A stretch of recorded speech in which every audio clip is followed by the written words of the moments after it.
কারণ এবারের যে বিপ্লব হয়েছে, জালেম সরকার দেশ থেকে পালাইছে, এটা কিন্তু আমরা কেউ করি নাই, এটা আল্লাহ নিজে করছে, ঠিক কি না? এটা আল্লাহ ডিসকাউন্ট অফার, ছাড় দিছে।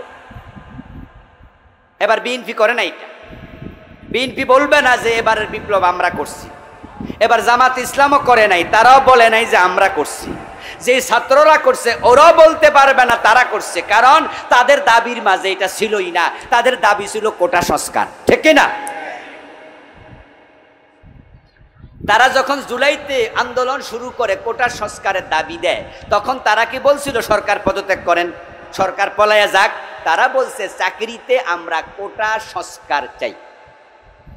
আচ্ছা, প্রধানমন্ত্রী যদি তখনই বলতো ঠিক আছে তোমরা কি কি সংস্কার চাও এটা কাগজে লিখে তোমাদের 4-5 জন 10 জন ছাত্র নেতা গণভবনে আসো, আমার সাথে 1 কাপ চা খাইয়া যাও, আর তোমাদের সংস্কার প্রস্তাবের লিখিত একটি কপি আমার কাছে দিয়ে যাও, আমি 1 সপ্তাহ পরে তোমাদেরকে জানাবো কতটুকু সংস্কার করলাম। এই কথা বললে ওই আন্দোলন একদিনে থেমে যেত। ছাত্ররা বলতো ঠিক আছে ম্যাডাম আমরা আসতেছি, আপনার এখানে আমরা আসি, ঝামেলা শেষ। কিন্তু উঠছিল ঘামাসি। ঘামাসি চিনেননি? এই এলাকায় কি ঘামাসি বলে? আচ্ছা, ঘামাসি লয়ে কেউ কি মেডিকেলে যাইতে শুনছেন নিজে ডাক্তার ঘামাসি? এটা কোন রোগই না, কিন্তু এই ঘামাসি চুলকানোর পরে যে এটা ক্যান্সার হইয়া রুগী মরে যাবে, এটা রুগী ভাবতেও পারে নাই। বিএনপি আন্দোলন করতে করতে করতে করতে এক পর্যায়ে দেয় যে পারে না, তখন এবার ডরে কয় ঈদের পরে। কি ঠিক আছে না? দেখে আন্দোলন করতে গেলেই মারে, কথা বলতে পারে না, জেলে নিয়ে যায়, ধরে অনেক জুলুম, রিমান্ডে নিয়ে পিটায়। রেজবি একজন বিএনপির নেতা আছে, হে তো প্রায় সারা বছরে জেলে আছে, ঠিক না? কয় যে হেরে যদি বাইরে কোথাও বাজারে টাজারে না দেখো তাহলে ধারণা করবা হে জেলে আছে। সৌদি আরবে একটা প্রাণী আছে যার নাম উট।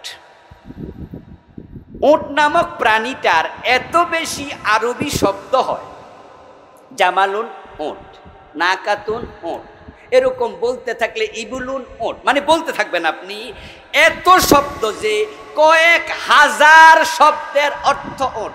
তো আরবি অভিধান নিয়ে গবেষণাকারীরা কেউ কেউ বলছে কোন আরবি শব্দের যখন অর্থ পাইবা না তখন মনে করবে এটার অর্থ কি। তো বিএনপির নেতারা আন্দোলন করবে কেমনে? একটা সাংবাদিক সম্মেলনে একটু হট কথা, শক্ত কথা যদি সরকারের বিরুদ্ধে বইলা ফেলছে, বাড়ি যায় দেখে যে এরা যাওয়ার আগে পুলিশ আছে। এজন্য এক পর্যায়ে তারা বলছে এবার কঠোর আন্দোলন হবে, তবে টাইমটা ঈদের পরে জানানো। কোন ঈদ এটা কিন্তু কয় না। এর মানে হচ্ছে আগস্ট বিপ্লব বিএনপি করতে পারেনি। জামাত ইসলাম তো আরো আগে আউট, ওদের 13 জন ফাঁসি দিয়ে দিছে, ঠিক কিনা? শত শত জেল, লাখ লাখ মামলা, কথা বলার পরিবেশ নাই, শেষ পর্যন্ত দল ব্যান। আমার বন্ধু ছাত্রদেরকে ডেকে নিয়ে যদি বলতো আসো ফয়সালা হবে, ঝামেলা শেষ, কিন্তু আল্লাহ কয় নাম এবার আমি ধরছি রে। কে ধরছে? এই জন্য উনার মুখ দিয়া সমঝোতার প্রস্তাব আসে নাই, বরং আসছে উল্টা পাল্টা কথা। তিনি বলে দিলেন রাজাকারের নাতিরে চাকরি দেব নাকি। লাগলো ফ্যাস, আগুনের মাঝে কেরোসিন ঢেলে দেওয়া। আচ্ছা আপনারাই বলুন তো, যারা ছাত্র সবাই কি রাজাকারের নাতি? তো কইলটা কি? কঠিন পেশুনি নিজে লাগাই দিল। আচ্ছা এবার কি হলো? উনার দলের বড় বড় বুদ্ধিজীবী তারাও বলল কথাটা ঠিক হয়নি। টেলিভিশনে শোফেন সমালোচনা শুরু হয়ে গেল। তবে হ্যাঁ দোস্ত, উনি যদি পরের দিন আবার বলতো আর একটা সাংবাদিক সম্মেলনে সরি আমি ভুল হয়ে গেছে, তাহলেও কিন্তু ঝামেলা শেষ হয়ে যেত। এই ফলাফান, তোমরা তো আমার নাতির বয়সী, আমি তোমাদের মা খালার বয়সী, দাদির বয়সী, গণভবনে আসো একসাথে ভাত খাই। আর আমি যে নাতি তোমাদের রাজাকারের নাতিমুতি কইছি, এটা এমনি কইছি, এটা ফাও কথা। তোমরা নাতি না, তোমরা আমার পুত। ঝামেলা। কিন্তু উনি কি কইছে, বরং উনি পুলিশদেরকে কইছে গুলি করো। কি ঠিক কিনা? ঠিক কিনা? কইছে ওরা রাস্তায় নামলে এবার আর ছাড়বা না, গুলি করো। 1400 গুলি করে মারল। মায়ের কোলের বাচ্চা কোলে পর্যন্ত গুলি খেয়ে পড়ে। ব্যালকনির দাঁড়িয়ে আছে ছোট্ট পিচ্ছি, এখান দিয়ে ঢুকছে ওখান দিয়ে বেরিয়ে গেল, মাথার খুলি উল্টে গেল। ক্লাস 6 এর 5 এর পোলাপান মরে গেল, তাম দেশ অগ্নিগর্ভ হয়ে গেল। পোলাপান কয় না, এখন আর কোটা সংস্কার হবে না, কোঠা তোর ফিরিয়ে নে, আমার ভাই ফিরিয়ে দে। সরকার কয় যে না 90% কোটা, কয় কোনো কোটা মোটা আর মানি না, 10% কোথা 90% দিলাম। পোলাপান কয় না এখন এক দফা পালাও না, পোলাপান কয় পদত্যাগ। পোলাপান কি কয়? 9 দফা, তারপরে 1 দফা। কিন্তু আল্লাহ বলে না, 1 দফাও হবে না। তোরা বলছো ক্ষমতা ছাড়, ক্ষমতা ছাড়লে তো এখানেই থাকবে না, এই জালেমদেরকে আবার এখানে আমি রাখবো না, দেশ ছেড়ে পালাতে হবে। এমন কলিজায় ভয় ঢুকাইয়া দিল। ওয়াকার আইসা কয় ম্যাডাম 45 মিনিটের বেশি সময়। তাইলে এবার আপনাদের জবাব চাই, আসলে ঘটনা কি জমিনে করছেন, আসমান থেকে ঘটানো হয়েছে? এটা হলো ডিসকাউন্ট অফার, স্পেশাল অফার। এবার সুযোগ এসেছে পুরা কোরআন মানার মতো একটা অবস্থান তৈরি হওয়ার। আমরা 92% মুসলমান, 53 বছর মানুষের বানানো সংবিধান দিয়ে দেশ চলেছে। ডক্টর কামাল সংবিধান বানাইছে, ওই সংবিধানের শুরুতে বিসমিল্লাহটাও লেখে নাই। জানেননি? জানেননি যে বিসমিল্লাহটা আইছে ওইটা লেখছে কেডা? জিয়াউর রহমান। জিয়াউর রহমান ক্ষমতা আসার পর সংবিধান লেখা হয়েছে 72-তে, ডক্টর কামাল মিয়ার নেতৃত্বে। সংবিধানের শুরুতে আল্লাহর নামটা আনে নাই। জিয়াউর রহমান এসে বললেন যে না, 92% মুসলমান যেই দেশে, আমাদের প্রতিটা কাজ শুরু হবে কার নামে? সবাই বলেন কার নামে? আমরা খাইতে কার নাম? ঘুমাইতে কার নাম? শুইতে কার নাম? টয়লেটে ঢুকতে কার নাম? ইভেন মুসলমান স্ত্রীর বিছানায় যখন যায় সেখানেও আল্লাহর নাম নিতে হয়। আল্লাহুম্মা জান্নিবনা শাইতান ওয়া জান্নিবিশ শাইতানা মিম্মা রাযাকতানা। যেখানে মুসলমানের সব জায়গায় আল্লাহর নাম। টয়লেটে ঢুকতেও বলি আল্লাহুম্মা ইন্নী আউযু বিকা মিনাল খুবুসি ওয়াল খাবাইস। ও আল্লাহ, আমি দুষ্ট জিন থেকে তোমার কাছে আশ্রয় চাই। আমরা সব কাজ শুরু করি কার নামে? তো সংবিধানের মধ্যে একটা গুরুত্বপূর্ণ বইতে শুরুতে আল্লাহর নাম দরকার আছে না? নাই। কিন্তু ডক্টর কামাইল্লা এটা লেখেন।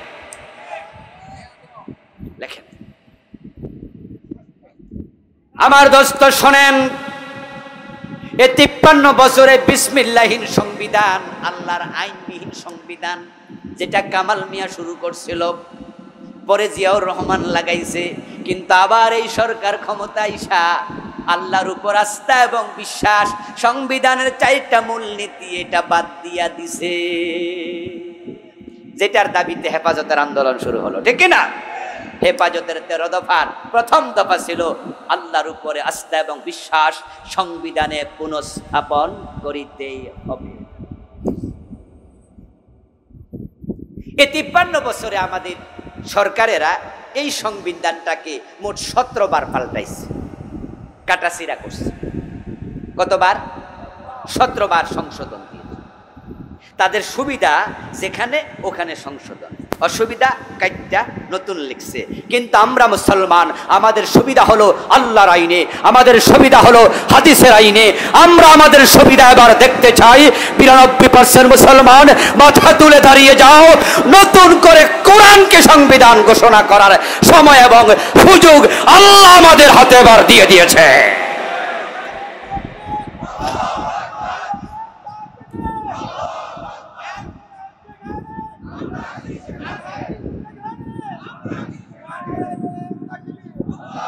আমার প্রিয় ভাইয়েরা, সংবিধানের অনেকগুলো ধারা রীতিমতো এখন স্থগিত, আলটামেট স্থগিত। সেটা হচ্ছে প্রধানমন্ত্রীর সাথে সংশ্লিষ্ট যে কয়টা ধারা আছে। প্রধানমন্ত্রী যেহেতু দেশ থেকে পালিয়ে গেলেন, তাই ওই ধারাগুলো এখন আর চলমান নেই, কারণ দেশে তো প্রধানমন্ত্রী নাই। প্রধানমন্ত্রী একা পালাইছে না মন্ত্রী পরিষদ সহ? তাহলে মন্ত্রী পরিষদের সাথে সম্পৃক্ত ধারাগুলো চলমান না স্থগিত? 300 এমপি আছে না পালাইছে? ওদের সাথে সম্পৃক্ত ধারাগুলো চলমান না স্থগিত?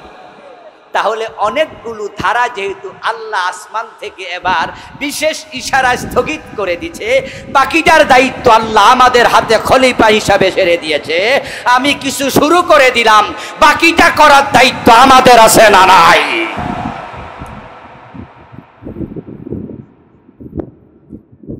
মনে রাখবেন, সুযোগ বারবার আসে না। আল্লাহ এবার সুযোগ দিলেন, এটা যদি আমরা এবার কাজে লাগাতে না পারি, আল্লাহর কাছে জবাব দিতে হবে। তবে আমি আশাবাদী নই। সুযোগ আল্লাহ দিয়েছেন, আমরা চাইলে হবে, কিন্তু আমি আশাবাদী নই। আমি মনে করি না যে আগামী 2 বছর 3 বছরের ব্যবধানে যে নির্বাচনটা হবে, ওই নির্বাচনে আল্লাহর কোরআনওয়ালারা ক্ষমতায় যাবে। আমি মনে করি না এটা হবে। এর কারণ আপনারা অনেকেই কোরআনওয়ালাদেরকে ভোট দিতে রাজি এখনো হন নাই।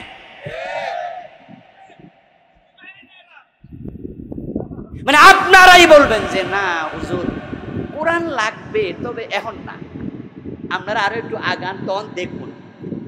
কারণ আপনারা ভোট দিলে তো ভোট পয়সা যাবে, পাস তো করবেন না হুজুর। তো পাস যদি না করেন তাহলে ভোটটা পচাইয়া লাভ কি? তাই হুজুর আপনারা আরো আগান, তারপরে দিব। আপনি আগাইলে জিন্দাবাদ কয়ে দৌড় মারবো, আপাতত দেব না। কিন্তু যদি কোরআন ওয়ালাদেরকে, ইসলাম ওয়ালাদেরকে কোরআনের পক্ষে আসার আগে আজরাইল এসে যায়, তাহলে আপনি বাতিলদের দলে থাকতেই মারা গেলেন। আপনার মৃত্যু ইমানের উপরে হবে।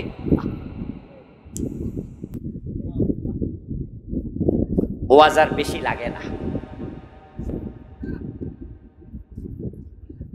আর আমি জানি, আপনিও জানেন, আমার ওয়াজের কারণে কালকে দেশ ইসলাম কায়েম হয়ে যাবে। ব্যাপারটা এত সহজ নয়। কিন্তু এরপরও আমরা কিছু লোক আছি, আমরা কোরআনের পক্ষে সব সময় আছি এবং থাকবই। গত 15 বছর কত জায়গায় মাহফিল বন্ধ হয়েছে, 144 জারি হয়েছে, কত জায়গায় 3 জায়গায় আমাকে অ্যারেস্ট করেছে। অসুবিধা নাই, করো। যদি জেলেও নাও, কোরআনের পক্ষেই থাকবো। যদি ফাঁসির রশি দেখাইতা, কোরআনের রাস্তা থেকে চুল পরিমাণ সরাইতে পারতা না। একটা মাত্র কারণ, আমি ঈমান নিয়ে মরতে চাই, ঈমানের বাহিরে যেতে চাই না।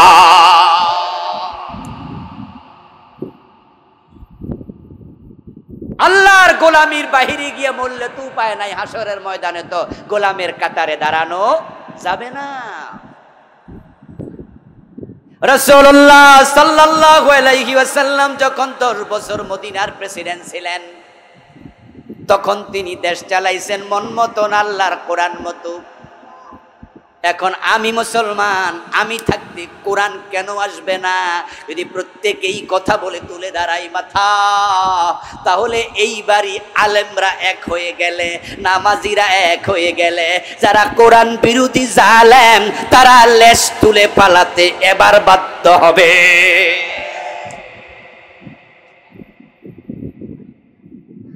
আমার দোস্ত, ইসলামে পূর্ণাঙ্গ প্রবেশ করো, আল্লাহর অর্ডার। ইসলামে পূর্ণাঙ্গ প্রবেশ না করলে জান্নাত পাওয়া যায় না। ফজরের নামাজের ফরজ কয় রাকাত? বলেন না, কয় রাকাত? 1 রাকাত যদি সূরা ইয়াসিন দিয়ে ভালো করে পড়েন, 15 মিনিট লাগাইলেন 1 রাকাতেই, দ্বিতীয় রাকাত না পড়া বাড়ি চলে গেলেন। ওই সুন্দর লম্বা 1 রাকাতের দাম কত? অধিকা জিনিস চলে না। গরিব দিকে তাকায়া দুপুর 12:30 বাজে ইফতার করে লাইলেন, ফজরের টাইমে সুবহে সাদেকের সময় সাহারি খেলেন, এখন বাজে 12:30 1টা। হিসাব করে দেখলেন 15 ঘন্টা লম্বা রোজা, অলরেডি রাইখা লাইছি 8 ঘন্টা, বাকি আছে 7 ঘন্টা, 50% হইয়া গেছে। ইফতার করলে সওয়াব পাবেন কত পার্সেন্ট? অধিকা রোজা চলে না। অর্ধেক টাকা চলে না, অর্ধেক নামাজ চলে না, অর্ধেক রোজা চলে না। আল্লাহর কাছে অর্ধেক ইসলাম লইয়া যাইও না, অর্ধেক ইসলাম আল্লাহর কাছে চলে না।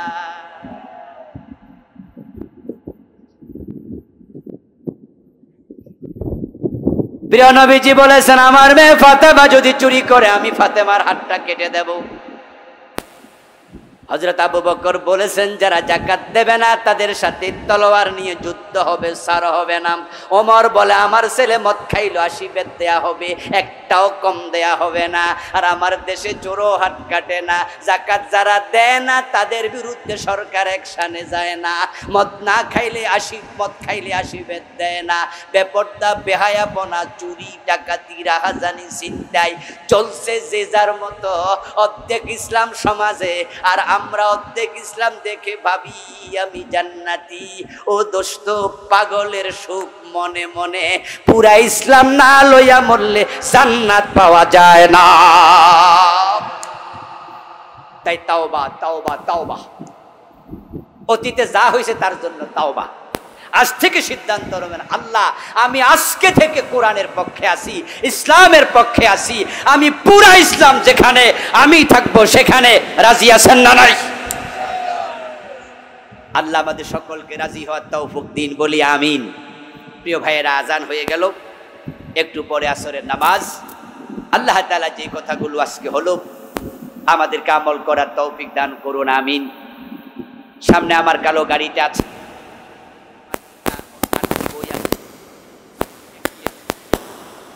আমার বন্ধু এত জুলুম, এত অত্যাচার গত 15 বছরে তারা করলো। অপরাধী হলো বাবা তাদের চোখে। প্রফেসর গোলাম আজম, উনাকে তারা রাজাকার বলল, উনি অপরাধী, তাকে ধরে নিল, জেলে দিল। আদৌ তিনি অপরাধী কিনা সেটা প্রমাণিত নয়, বরং যে ক্যাঙ্গারু আদালত বসায়া ওরা যেই আদালতের নাম দিল মানবতা বিরোধী আদালত, সেই আদালত যে একবারে ভুয়া এবং সাক্ষীগুলো ভুয়া, তা এখন ধীরে ধীরে প্রমাণ হচ্ছে। ওই আদালত চলাকালেই তো আল্লামা সাইদি রাহেমাহুল্লাহর মামলা নিয়ে তার পক্ষে তার বিপক্ষে সাক্ষী দেওয়ার জন্য যে হিন্দু, কি নাম, সুখরঞ্জন বালি, তাকে আদালতে নিয়েছিল যে আপনি আল্লামার বিরুদ্ধে সাক্ষী দেন। তার ভাইকে হত্যা করেছে। উনি সেখানে বলেছেন যে না, আল্লামা সাইদি কাজের সাথে জড়িত না, আমি এত বড় মিথ্যা সাক্ষী দিতে রাজি না। তখন আদালত প্রাঙ্গণ থেকে তাকে কিডন্যাপ করে ভারতে নিয়ে রাখা হয়েছিল। সে সুখরঞ্জন বালি এখনো জীবিত আছে না নাই? আল্লামা সাইদি রাহেমাহুল্লাহর মৃত্যুর দিন যখন লাশ নেওয়া হয়েছে ফিরোজপুরে, সুখরঞ্জন বালি আল্লামা সাইদির লাশ দেখার জন্য সেদিনও সশরীরে হাজির হয়েছে। তার ভিডিওগুলো এখনো আছে ইউটিউব। এবং বিচারক নিজামুল হকের স্কাইফি কেলেঙ্কারি ফাঁস হয়েছিল, সেখানে এই আদালত যে একটা ভুয়া মিথ্যার উপর প্রতিষ্ঠিত, স্কাইফি কেলেঙ্কারির ফোনালাপে তা প্রমাণিত হয়েছিল। এরপরেও যদি ধরে নেই, গোলাম আজম তাদের দৃষ্টিতে অপরাধী। অপরাধ করেছে বাবা, তাই বলে কি উনার ছেলে জেনারেল আজমিকে আয়না ঘরে রাখতে পারে? বাবার অপরাধে ছেলে আয়না ঘরে যাবে, ছেলে চাকরি চলে যাবে, ছেলে পৃথিবীতে বেঁচে আছে কিনা এটা জানা যাবে না। তার সন্তানরা বাবা হারা, স্ত্রী স্বামী হারা, মা সন্তান হারা। বলুন তো, আমাদের গোলাম আজমের ছেলে জেনারেল ব্রিগেডিয়ার আজমি ভাই, উনি কি অপরাধী? এটা পৃথিবীর কোন সভ্যতা, কোন পর্যায়ে সভ্যতা? এই দেশের আওয়ামী লীগদের যদি প্রশ্ন করা হয়, শেখ হাসিনাকে প্রশ্ন করা হয়, তোমার চোখে অপরাধী প্রফেসর গোলাম আজম, তো ছেলে কেন আয়না করে থাকবে? তার অপরাধ কি? আমার মনে হয় পৃথিবীর কোন অসভ্য জাতি,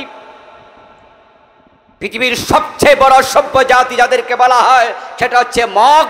যারা মগের মূল্য মায়ানমারে থাকে, আমার মনে হয় ওই মায়ানমারে মগের দেশে সেখানে বাবার অপরাধে ছেলেকে শাস্তি দেওয়ার নিয়ম নাই, পৃথিবীর কোন অসভ্য নিয়ম চালু করে না, এটা হয় না, এটা হতে পারে না। আচ্ছা, আপনাদের নিকলিতে কি বাবা অপরাধ করলে ছেলেরা ধরে, ছেলে অপরাধ করলে বাবারে ধরে? এটা কি নিয়মে আছে? গত 15 বছরে তাই হয়েছিল।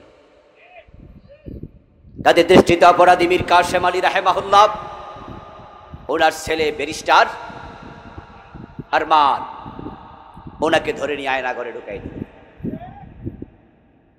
2 মণ থেকে 2.25 মণ ওজন ছিল, 90-95 কেজি ওজনের আরমানকে তারা 35 থেকে 40 কেজি কঙ্কাল বানিয়ে দিয়েছে।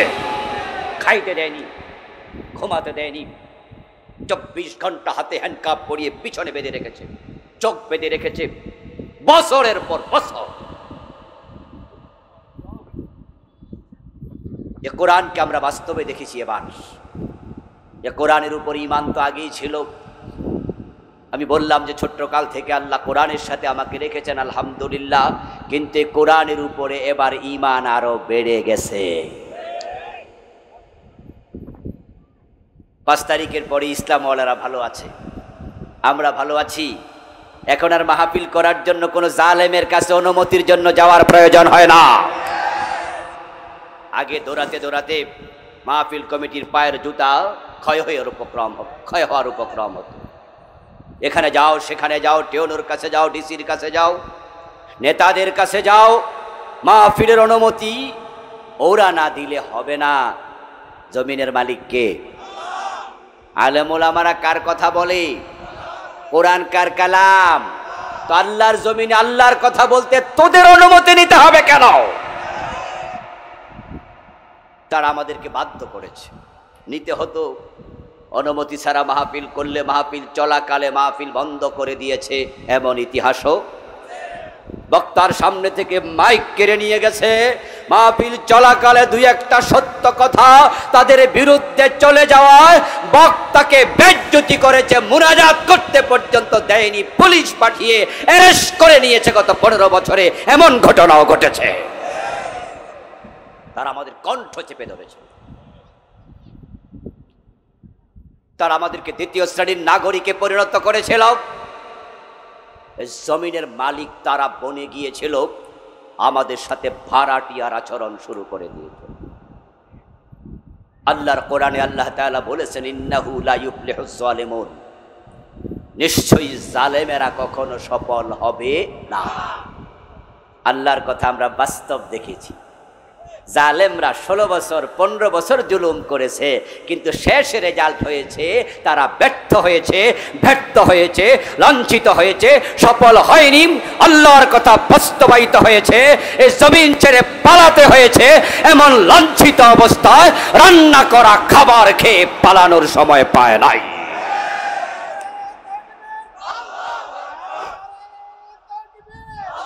আমার প্রিয় ভাইয়েরা, এগুলো আল্লাহর কোরআনের মুজিজা।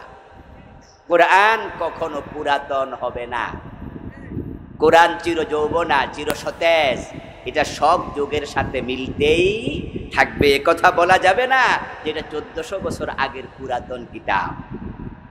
বরং কোরআনের অসংখ্য আয়াত এইবারে আমরা দেখলাম এগুলো 100% মিলেছে। এটা বোঝা গেল এটা একবারে চির সতেজ কিতাব। আল্লাহ বলেছেন, তিলকাল আইয়ামু নুদাবিলুহা বাইনান নাস, আমি মানুষের মাঝে দিন আবর্তিত করি। আল্লাহ বলে আমি দিন ঘুরাই। আজকে আপনার দাড়ি কাঁচা, আজকে আপনি ছেলে, কালকে আপনার দাড়ি পাকবে, আপনি বাবা হবেন। এটা দুনিয়ার নিয়ম। আজকে আপনি বউ, কালকে শাশুড়ি হবেন। আজকে যে আচরণ শাশুড়ির সাথে করছেন, কালকে আপনার পুত্রবধূ একই আচরণ ফিরিয়ে দেবে।